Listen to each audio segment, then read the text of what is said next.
You know, I really love architectural millwork and molding. It adds detail, character, and elegance to just about any room. Now, I'm fortunate to have a good bit here in the living room and some in the family room. But this is one room, the master bedroom, where I haven't put up any crown or cornice molding, and I think it would look really nice in here. So, I'm going to do it. But I've kind of set up a challenge for myself. I want to work alone, and I want to do this project in the very simplest way possible. A little bit of exploration on the internet led me to Creative Crown Molding of Dallas. Now here, I found an intriguing option to the usual solution. So, I placed an order. The whole thing arrived in a box only 4 feet long and weighing just a couple of pounds. Now, this cornice molding is not wood, but polystyrene. It's lightweight, easy to handle. I can cut it using regular woodworking tools. And get this, it requires no nails or screws to put up. I'm going to start in a corner, so I'll cut a 45-degree mitre on one end and square up the factory cut on the other. Instead of screws and nails, this molding will be attached using construction adhesive. First, I trim off the end of the nozzle, then puncture the inner seal.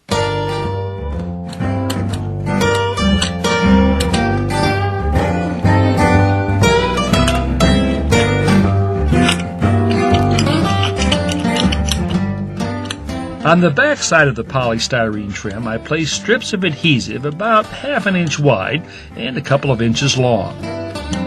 I lay one of these about every 6 to 8 inches. Now I take the very manageable 4-foot section and simply press it onto the wall. The adhesive holds it in place. Then I square up the ends of the next section, apply adhesive to it, and press it in place, making sure the ends of the two pieces align with each other.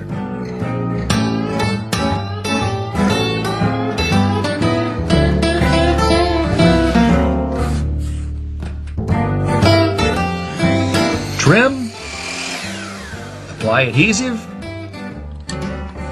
press on the wall. It's really that simple and fast to put this molding up.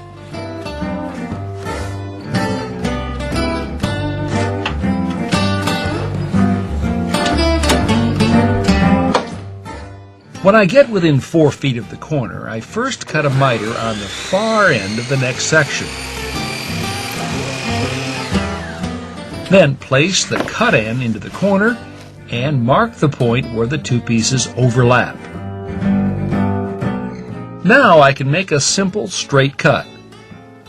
To ensure I'm exactly on the mark, I like to nibble away at the material, moving it closer and closer to the blade until I'm in just the right spot. This way, I end up with a piece that's almost always an exact fit. Now I can begin the same process on the next wall as I work my way around the room. In most cases, the construction adhesive will provide enough tack to hold the lightweight molding in place as it dries. If necessary, strips of blue painter's tape can be used to prevent any slippage and make doubly sure the cut ends and joints stay exactly in position. The tape can be removed in a few hours.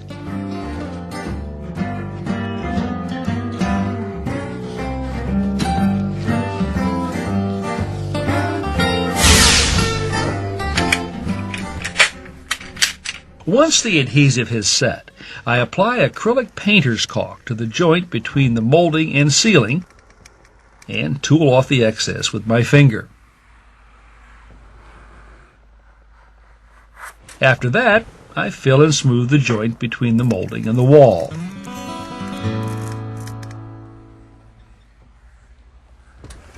The caulk also works well to fill any small gaps in the mitre joints.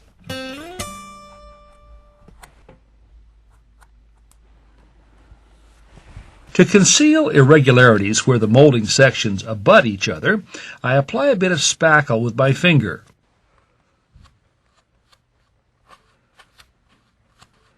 Then smooth off the excess with a putty knife.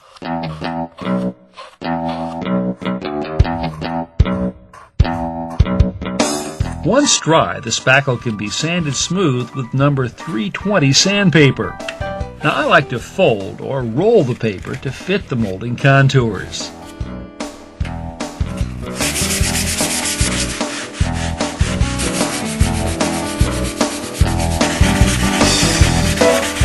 Now it's time for a bit of painting.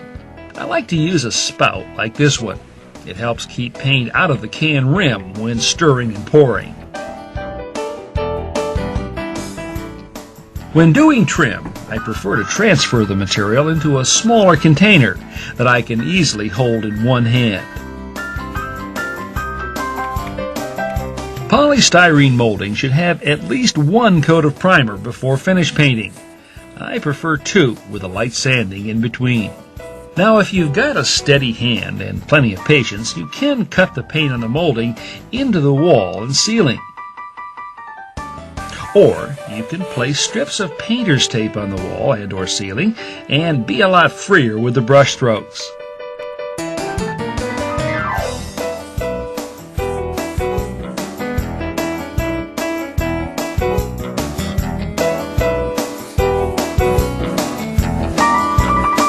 I usually remove the tape shortly after I've finished applying the paint to lessen the possibility of peeling the paint away along with the tape.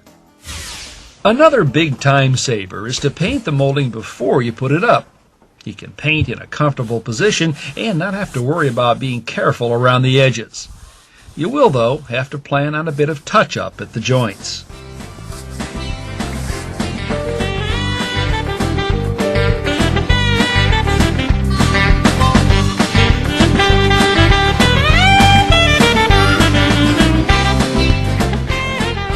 Now, I'm always going to be a fan of wood trim, but I have to say the polystyrene has a lot going for it. It's lightweight, easy to install, and relatively inexpensive. So, I guess what it comes down to is choosing your weapon.